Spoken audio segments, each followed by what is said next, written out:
She sat on the cold cafeteria floor, legs twisted awkwardly beneath her, tray balanced across her lap, while the rest of her classmates laughed and chatted at the long, bright tables just feet away. And standing over her, arms crossed, lips tight, with judgment, was Judith Whitmore, the HOA president who had somehow decided she was the gatekeeper of dignity. Wheelchairs don't belong at the table, Judith snapped, her voice sharp enough to slice through the hum of lunchtime chatter.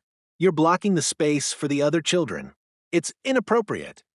Maya blinked hard, her hands shaking as she lifted her sandwich, trying not to cry. Her cheeks burned. The chair she had used every day of her life had suddenly become a weapon, a reason to exile her, humiliate her, isolate her. A teacher glanced in her direction, then looked away. No one stopped it. No one said a word. I arrived just minutes later. I remember the smell of bleach and cheap pizza. I remember my daughter's eyes wide, wet and trying so hard to be brave. I remember the sound of her whisper. Mommy, I didn't want to cause trouble. And Judith, turning to me like I was the problem, saying, she can eat anywhere. She just doesn't belong up there. She said it like she was talking about trash, but my daughter? She is not garbage. She is not a burden. She is not a disruption. She is a child. And that moment, watching her eat on the floor, like she didn't matter, was when something in me snapped. That was the moment I realized, if no one was going to fight for her place at the table, I would burn the whole table down myself.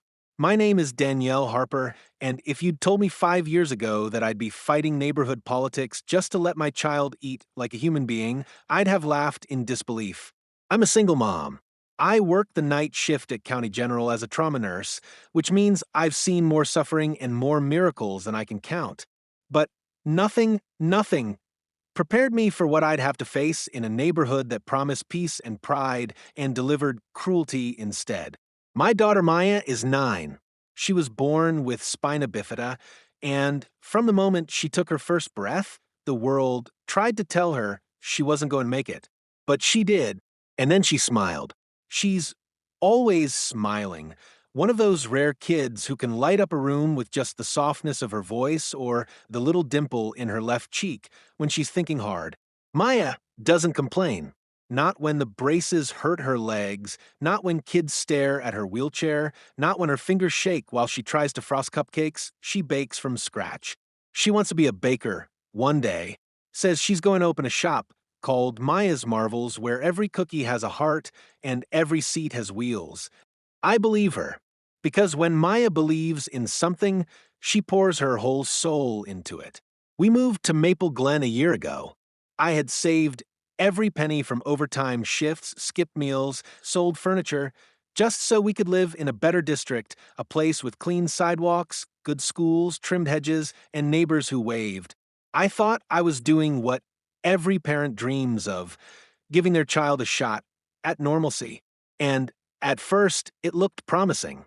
The houses were freshly painted, the lawns impossibly green, and the website said Maple Glen is a family-friendly, inclusive community. I should have read between the lines. The first letter came 2 weeks after we moved in.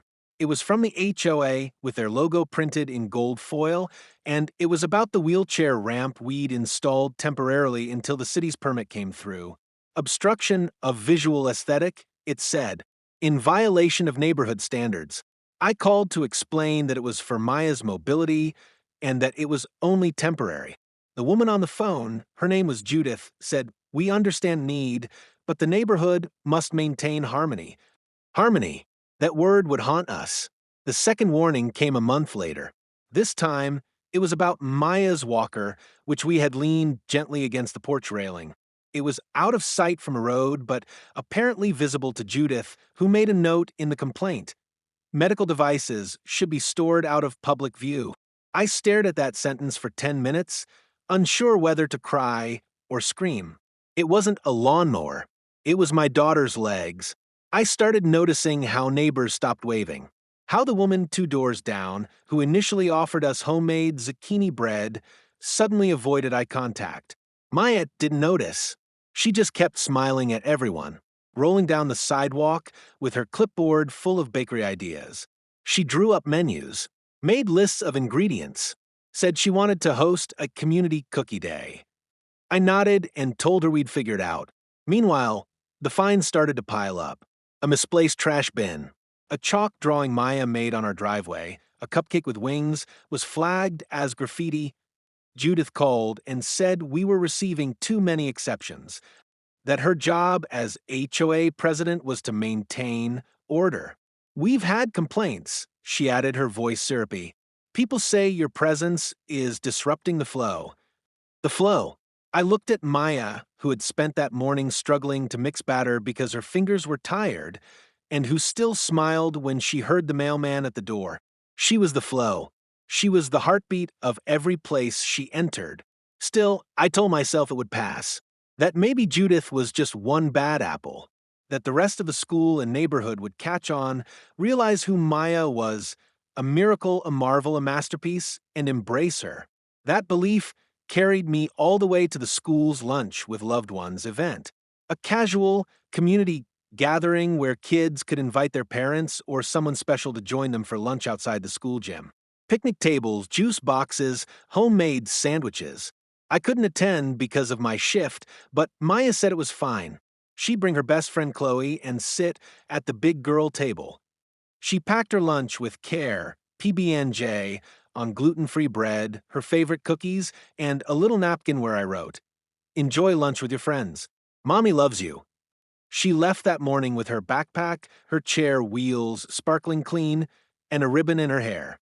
She came home that afternoon broken, and I didn't yet know what had happened, but something inside me already did, because I had spent too long believing that a polished neighborhood meant a kind one, and Judith Whitmore was about to prove just how wrong I was. If there's one thing Judith Whitmore knows how to do, it's smile while cutting you to pieces. She didn't start by yelling. No, that would be too obvious, too easy to call out. Judith was subtler than that. Her cruelty came gift-wrapped in concerns, laced in HOA buzzwords like safety, order, and aesthetics. It was always a suggestion, a gentle reminder, a meeting note, never outright discrimination, at least not at first. I remember the first time she said it to my face. We were at the HOA's spring cleanup day. Maya had rolled up in her chair, holding a little basket of cookies she had made for the volunteers. Judith was assigning garden duties, clipboard in hand, sunglasses perched like a crown. "Oh," she said, glancing at Maya, "how sweet. But do you think she should be around the tools and all the landscaping equipment? We wouldn't want her to get overwhelmed. Special kids can get overwhelmed so easily." She said it with a smile, and loud enough that the couple standing behind her both gave awkward laughs and stepped slightly to the side, like Maya might burst into chaos at any moment. I opened my mouth to respond, but Maya beat me to it. "I'm not overwhelmed," she said softly. "I just wanted to help." Judith blinked. "Of course you did, honey. But maybe you could help from the porch where it's safe?" Safe. That was her favorite word when it came to Maya, as if my daughter was some wild hazard that needed to be gently kept at a distance for everyone's protection. That same day, I found a notice tucked under our door, a citation from the HOA for unauthorized use of community garden property. Apparently, Maya's wheelchair had flattened decorative grass along the flower border. The decorative grass was a 6-inch patch of overgrown weeds near the sidewalk. I laughed out loud when I read it, but then I saw Maya sitting on the porch, quiet, clutching the cookie basket she never got a hand out. And suddenly, it wasn't funny anymore. The HOA meetings started becoming unbearable. Judith chaired every one of them like a queen on her throne, and her supporters, 3 other board members who seemed more interested in wine clubs and uniform fencing than anything involving actual community, nodded along like bobbleheads. It was during one of those meetings that I truly understood what we were up against. "I'd like to bring up the issue of event accessibility," I said during the open discussion portion. "Many of the community events are held in spaces with no accessible ramps or seating. I think we should allocate part of the HOA budget toward proper accommodations." Judith barely looked up. "We have plenty of community options. If certain members require special arrangements, perhaps they should RSVP sooner. But you know about the accessibility gaps I pushed. It's not just about RSVPing, it's about inclusion. My daughter deserves to attend events like any other child. One of the board members, Mrs. Flanders, chimed in. It's not that we're against her participating, it's just that some activities may not be suitable. It's not fair to slow down the entire group for one child. My heart dropped. She's not slowing anyone down. She just wants to be seen. Judith smiled, tight and cold. She's always seen Danielle. At every event. Don't you think that's enough? Enough. That word hit like a slap. Not welcome. Not valued. Just enough. From that point on, Judith didn't even pretend. When Maya drew a flyer for a summer block party and passed it out to neighbors, Judith emailed the entire HOA to say unsanctioned communications were prohibited. When Maya attended the 4th of July picnic and wanted to participate in the kids' potato sack race, in her own way, scooting on the grass, Judith told her the event was for able-bodied participants only to ensure fairness and safety. And still no one stood up for her. Not Amira from next door, who used to bring over soup when I worked late shifts. Not Mr. Connors, who had once asked Maya to help water his plants. Not the moms who chatted at the bus stop. Everyone stayed silent, because that's what was safe. The real turning point came when the school tried to do something good. Mr. Devin Morales, Maya's 5th grade teacher, proposed an inclusive friendship lunch for the kids. One day a month, students would eat with classmates they didn't usually interact with to encourage empathy, diversity, and new connections. It was optional. It was thoughtful. It was Maya's idea, actually. She had once told Mr. Morales, "Sometimes I just want to sit next to someone new who doesn't see the chair first." The school supported it. The kids were excited. And then Judith found out. She showed up at the next HOA board meeting with a printed agenda titled Community Image Risk, Inclusive School Programming.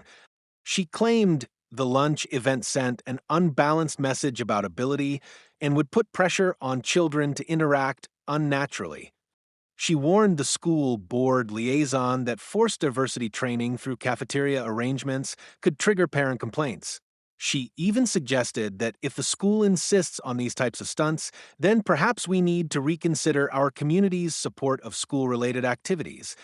And then she said it, right into the microphone in front of a dozen other adults and 2 school staff members.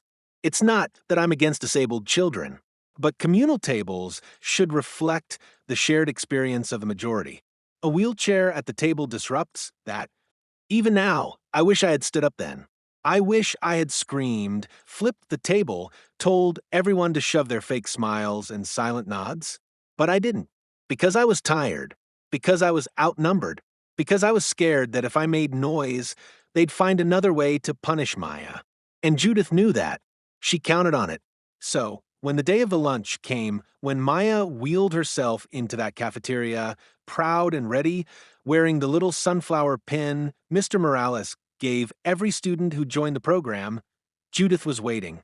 And what she did next is something I'll never forget. Because cruelty, when left unchecked, always finds its moment. And Judith Whitmore had found hers. Maya had been buzzing with excitement for days. It was the first time she was going to eat lunch at school with students from other classes, new faces, new friends. For most kids, it was just a different seating arrangement. But for Maya, it meant something more. It meant belonging. She picked out her outfit the night before, her lavender hoodie with little planets on the sleeves and the sunflower pin Mr. Morales had given each student participating in the inclusive friendship lunch. She had decorated her lunchbox with sparkly stickers that read "Kindness is cosmic." I made her favorite sandwich that morning, almond butter and strawberry jam, crusts trimmed just how she liked. I tucked a napkin inside with a tiny handwritten note, "Enjoy lunch with your friends. Mommy loves you." I couldn't be there. My shift at the hospital ran until early afternoon, but I kissed her on the forehead before she rolled onto the bus and said, "You're going to shine today, my love." She grinned. "I'll save you a cookie." It was supposed to be a beautiful, small memory, a step toward normalcy, A simple lunch with friends.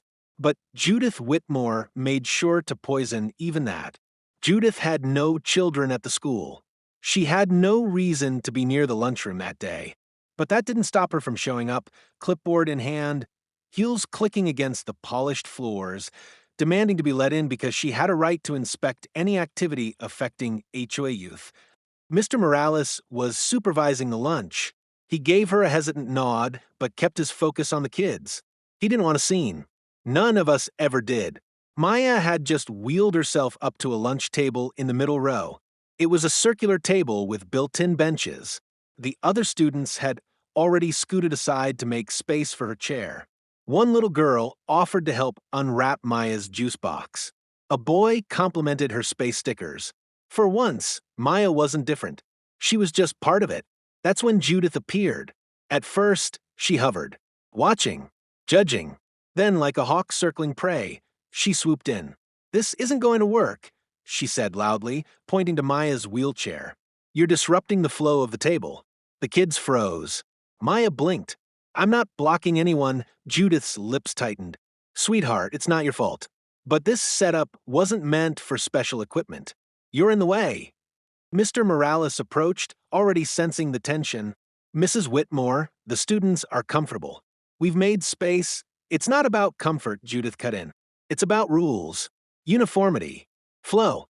She turned to Maya and, without warning, yanked the tray from her lap. It clattered against the table, tipping the juice box, knocking over her carefully wrapped sandwich. "Here," Judith barked, "take your lunch and sit somewhere that won't inconvenience the other students."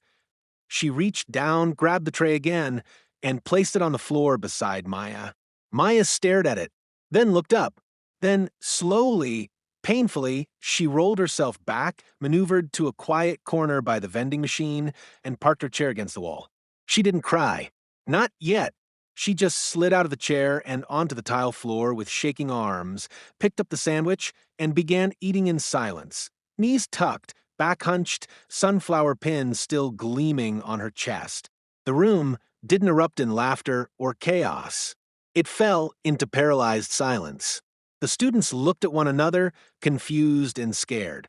A few whispered. One tried to stand up, but Judith gave them a look that sent them back down. Mr. Morales was stunned. He reached toward Judith, mouth open, but stopped.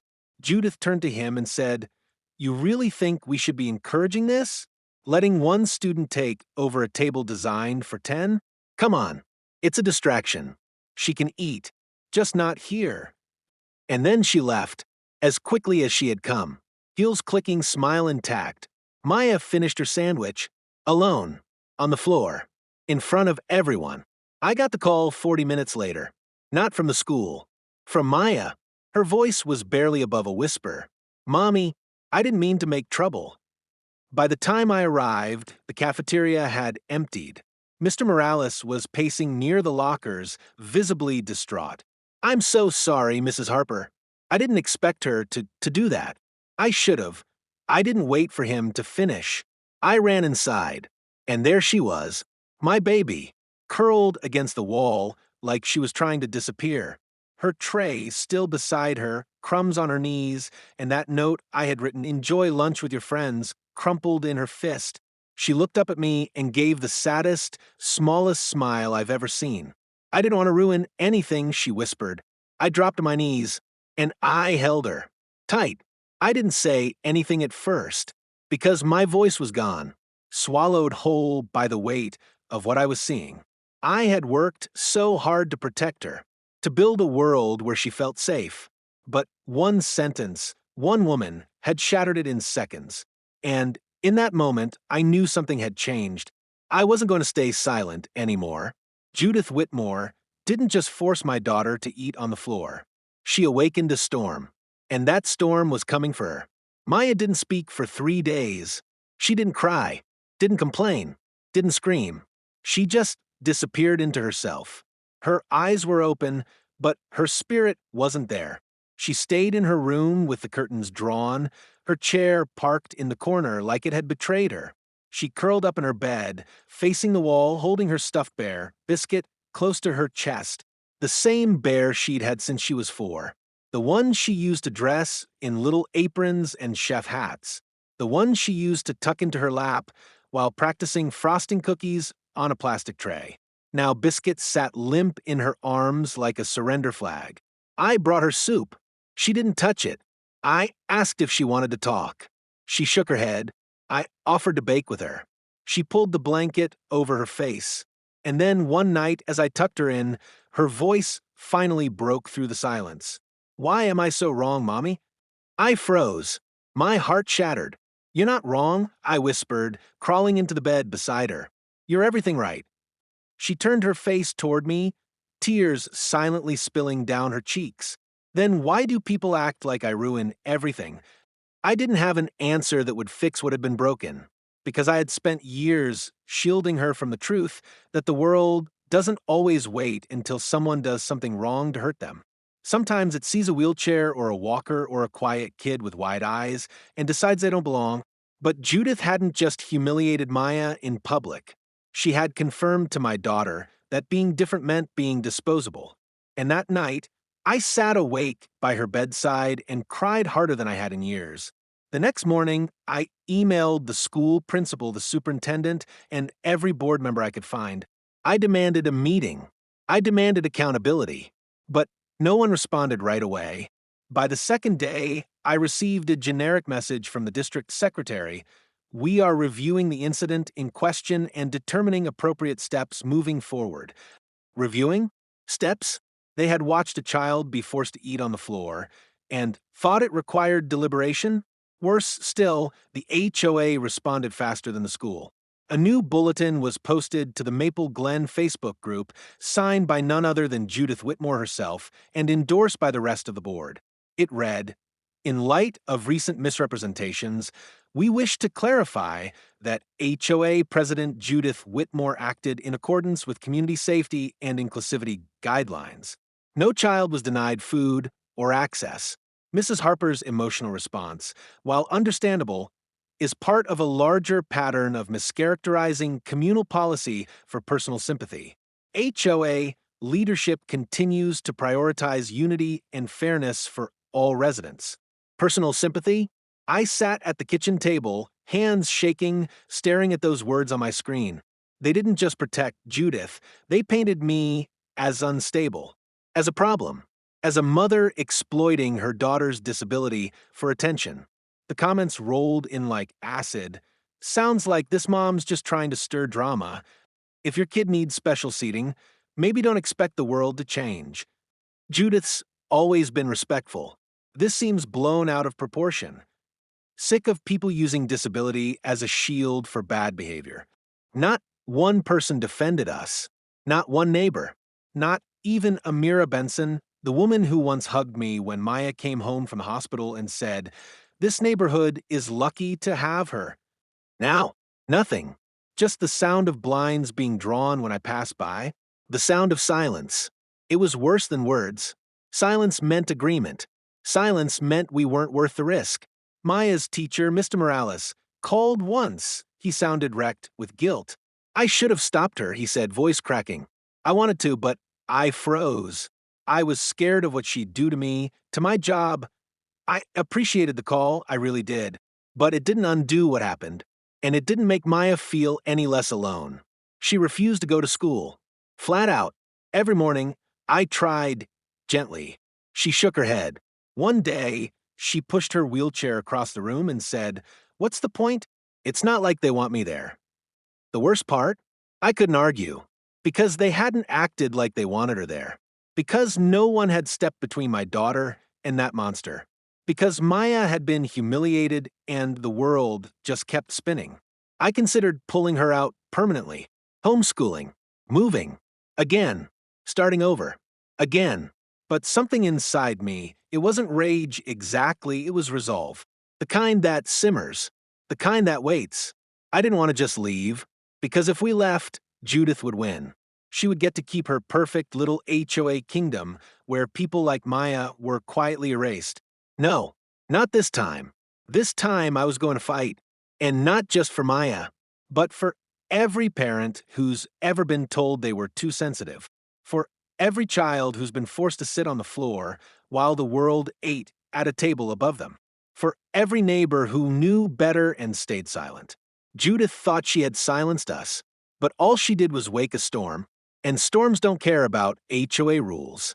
It started with a text, one I nearly ignored because it came from an unknown number. The message read, "Hi, my name is Bella. I go to school with Maya. I'm really sorry for what happened. I recorded it. I didn't know what else to do." Attached was a video file. I stared at my phone, heart pounding. My thumb hovered over the screen. Then I pressed play. The footage was shaky, filmed from behind a cluster of lunch tables, but clear enough. Clear enough to see Judith snatch the tray from Maya's lap. Clear enough to hear her words. "Wheelchairs don't belong at the table." Clear enough to watch my daughter slowly slide to the floor like her whole body had folded under the weight of shame. I cover my mouth, gasping. Watching it again, outside of my memory, felt like being punched in the chest. But there was something else, something burning underneath the pain. Proof. I texted back. "Thank you. You did the right thing." Bella responded, "I showed my mom. She was so angry she cried. She posted it on TikTok. I hope that's okay." I told her it was more than okay. By that night, the video had over 70,000 views. By the next morning, 312,000. Within 48 hours, it crossed 2.1 million. It had captions now.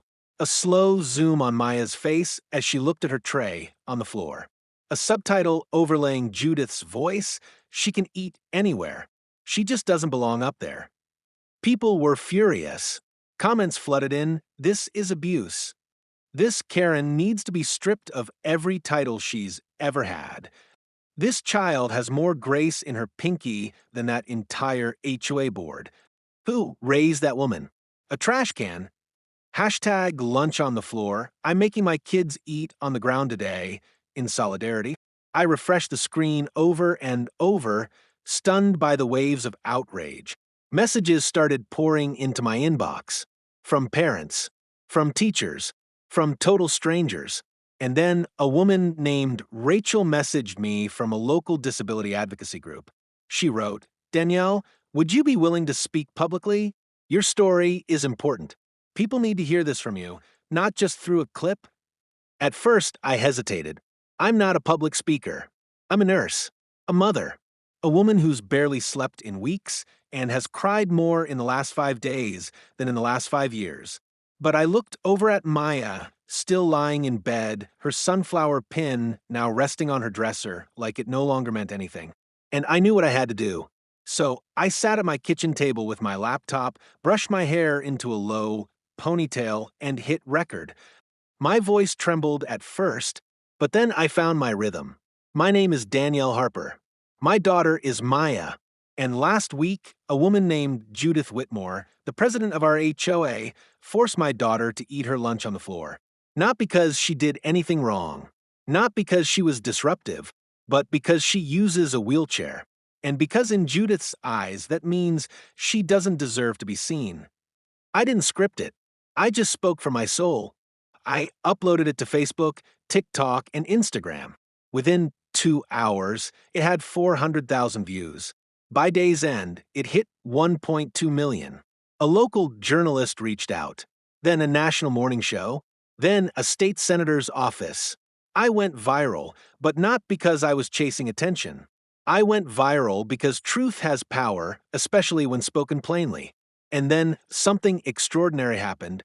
People, children, teachers, entire classrooms began posting videos of themselves eating lunch on the floor. On purpose, holding signs that read, "For Maya, wheelchairs belong everywhere. If Maya eats on the floor, so do we." Hashtag lunch on the floor began trending across all platforms. One school in Chicago organized a floor lunch for their entire 5th grade class. A teacher in Texas printed out Maya's face and taped it to a seat at every table. "Reserved for Maya Harper, our hero." And that evening, I showed it all to Maya. At first, she was quiet. Then she asked, "They're doing that for me?" I nodded, smiling through tears. She blinked confused. "But why?" "Because you matter," I whispered. Because the world saw what happened and decided it wasn't okay. Because they see you now, and they're standing with you. She stared at the screen, watching a group of students holding juice boxes and PB and JS while sitting cross-legged on a tile floor. Then, for the first time since that awful day, she smiled. A real one. One with dimples. And then she said, "Can I go back to school tomorrow?" I kissed her forehead. "Yes, baby. But this time, you're not going back alone." The press conference was held in the school auditorium, the same one where Maya once sat quietly during assemblies, unnoticed and unheard. But today, the lights were turned on just for her. The stage had been redecorated with sunflowers, her favorite, a banner stretched across the back that read, "Every voice belongs, honoring Maya Harper." Parents filled the seats. Students lined the aisles. Reporters set up cameras, microphones, and live streams. It wasn't just a school event anymore. It was a moment the whole city had come to witness. Mr. Morales stood at the podium first. His hands trembled slightly, but his voice was clear. What happened to Maya Harper should have never happened. Not here, not anywhere. We failed her. I failed her. I saw something wrong, and I didn't stop it. And I want every child in this district to know this. From now on, no one eats alone. No one eats on the floor. Not because of who they are, not because of how they move, not because someone in power says they don't belong. The audience applauded, not politely, but like they meant it. Then the superintendent stepped forward and held up a document.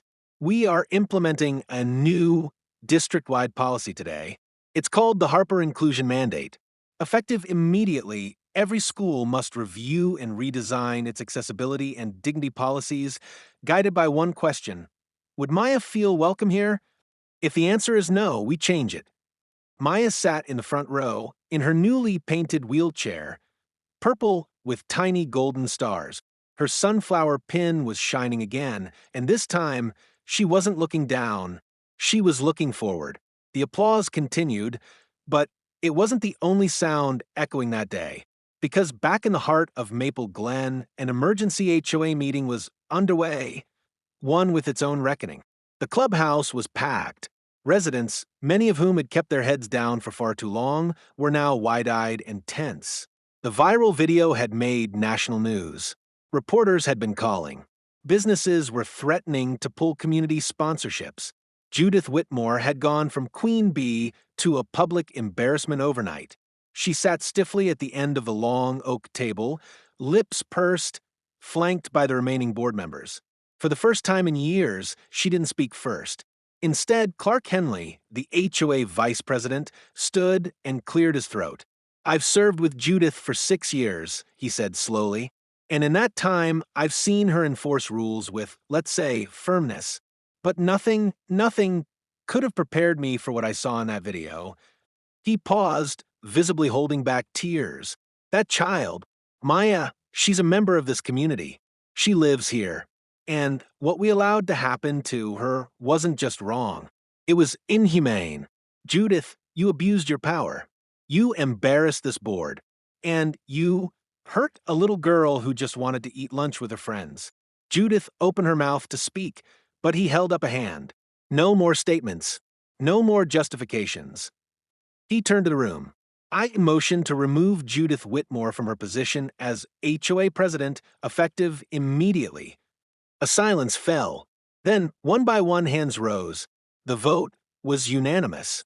Judith stood, speechless. No one applauded. No one looked her in the eye. She grabbed her clipboard and stormed out of the clubhouse. She never returned. Later that evening, a courier arrived at her door. In his hands, an embossed envelope from the governor's office. Inside was a plaque and a personal letter. Maya read it aloud. "Dear Miss Harper, your bravery in the face of injustice reminds us all what leadership looks like. You didn't shout. You didn't fight. You didn't even run. You sat. You endured. And by doing so, you moved millions. Please accept this award for courage and inclusion from the state of your state name. We hope it reminds you every day that your voice matters and that your place is everywhere." Governor R. Alvarez Maya's hands trembled as she held it. Do I really deserve this? She asked. I knelt beside her. You earn more than this, baby. You earned the world seeing who you really are. A few days later, we traveled to the State Board of Education building, where Maya had been invited to give a short address. It was her first time behind a podium. Her chair barely reached the microphone, so a staff member lowered it. She glanced at the rows of educators, policy leaders, and press. And then she spoke. Hi, my name is Maya Harper. I'm 9 years old. I like cookies, space, and making people smile. One time, I had to eat lunch on the floor because someone said my wheelchair didn't belong at the table. And for a while, I thought maybe they were right. But then people sat with me, even kids I didn't know. And I realized I didn't need to ask for space. I just needed to make space. She smiled, then lifted her sunflower pin. So now, if someone tells you there's no room at the table, you tell them this. That's okay. I'll build my own. And everyone's invited. The entire room rose to their feet. Teachers wept. The governor stood and clapped. And me? I sat there, holding my heart, watching my daughter become something more than I ever imagined. Not just brave, not just kind, but unshakable. Life didn't go back to normal after that. It became something better. Maya returned to school the following week, not with fear, but with pride. The same tables that once turned her away now had freshly painted signs on each side. All abilities welcome here. Students took turns designing art for them. Some drew wheels with wings, others painted sunflowers or stars. It wasn't just a decoration. It was a promise. At recess, kids who once stared at Maya now ran to her with lunch invites. They asked questions, not to mock her, but to understand. One girl even offered to help her design a cupcake menu for her dream bakery. Maya named a new flavor after her favorite moment from the assembly, Courage Crunch. And Mr. Morales? He changed, too. Every classroom door now had a sign that read, "What would Maya need?" It became his personal compass, and soon after, the school's guiding policy. Back in Maple Glen, the silence broke. Neighbors who had once pretended we didn't exist began to knock on our door, not to scold, but to say thank you. A group of parents formed a local inclusion committee. They asked Maya to help lead it, and the bench outside the community park, once too narrow for a chair to fit beside, was replaced. In its place was a custom-built table with wide clearance, a sunflower carving on each leg, and a bronze plaque that read, "In honor of Maya Harper, who reminded us that everyone deserves a seat." Sometimes I sit on that bench and just breathe, because for so long I had fought to keep my daughter from being broken by this world. And in the end, it was she who changed the world instead. Not through yelling, not through lawsuits, but through presence. Through sitting when others said she couldn't, through enduring what should have never happened, and turning it into something no one would forget. Maya still talks about her bakery. She's calling it the Rolling Spoon now. She says it sounds cooler. She's already designing ramps and low counters. She tells me no one will have to ask to fit in. They just will. And every time she says that, I believe her a little more. Because Maya didn't just earn her place at the table. She built one. And she made sure there's room for everyone. If this story moved you, don't let it stop here. Because Maya's story isn't just hers. It belongs to every child who's ever been told they're too much or too different to belong. It's for every parent who's been made to feel like an outsider for simply fighting for their child's dignity. It's for every kid who sat on the floor, not because they wanted to, but because someone else decided they didn't deserve a seat. Judith Whitmore thought she could erase a child with rules and cruelty. But Maya didn't disappear. She rose. And now I'm asking you, yes, you watching this, to rise too. Speech Balloon, have you ever witnessed someone being excluded because of a disability? Tell us in the comments. Speak their name. Share your truth. Repeat button share this story with someone who needs to know they're not alone. A teacher, a neighbor, a parent, a fighter. Megaphone, use your voice. Call out injustice when you see it. Sit beside the kid on the floor. Build a better table. Red heart, like, comment, and subscribe, because stories like Maya's deserve to be heard. And the more people who hear them, the more seats we make. Because if Maya taught us anything, it's that a child's place isn't on the floor. It's right where their heart shines brightest, at the table, with all of us.